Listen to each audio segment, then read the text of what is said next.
Dear student, তোমাদের হচ্ছে বেতনারে সাফল্য একাডেমি মাধ্যমিক টার্গেট 2026-এ আজকে আমরা ক্লাস মাধ্যমিকের জীবন বিজ্ঞানের অতি গুরুত্বপূর্ণ কিছু প্রশ্ন নিয়ে আলোচনা করব। যে প্রশ্নগুলো তৈরি করে রাখলে আসন্ন 2026 পরীক্ষায় তোমরা খুবই উপকৃত হতে পারবে। আর কিছুদিনের মধ্যেই তোমাদের মাধ্যমিকের ফাইনাল পরীক্ষা হতে চলেছে।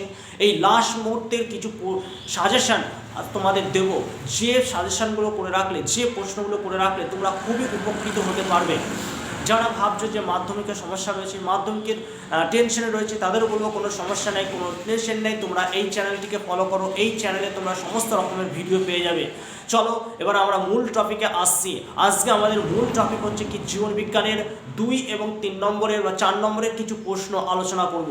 দেখো কি বলছে, প্রথম প্রশ্ন কি বলছে, মাছের গমনে মায়োটম পেশির ভূমিকা লেখো। এই প্রশ্নটি মোস্ট ইম্পর্টেন্ট 3 নম্বরের জন্য, খুব ইম্পর্টেন্ট প্রশ্ন। দেখো কি বলছে, মাছের দ্রুত সাঁতার কাটা বা গমনের জন্য মেরুদণ্ডের দুই পাশে অবস্থিত ভি আকৃতি মায়োটম পেশির সংকোচন ও প্রসারণই হলো প্রধান চালিকা শক্তি। এই পেশি পর্যায়ক্রমে সংকুচিত হয়ে দেহের অঙ্গ সৃষ্টি করে জলকে পিছনের দিকে ঠেলে দেয়। এটাই হচ্ছে এই মায়োটম পেশির প্রধান কাজ। বোঝা গেছে?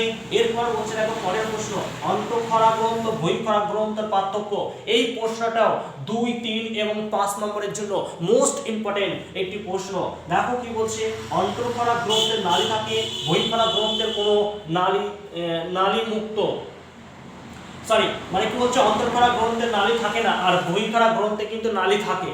তারপর কি বলছে, দেখো অন্তঃক্ষরা গ্রন্থতে হরমোন ক্ষরণ করে, আর বহিঃক্ষরা গ্রন্থে উৎসেচক ও লালা ঘাম ইত্যাদি ক্ষরণ হয়।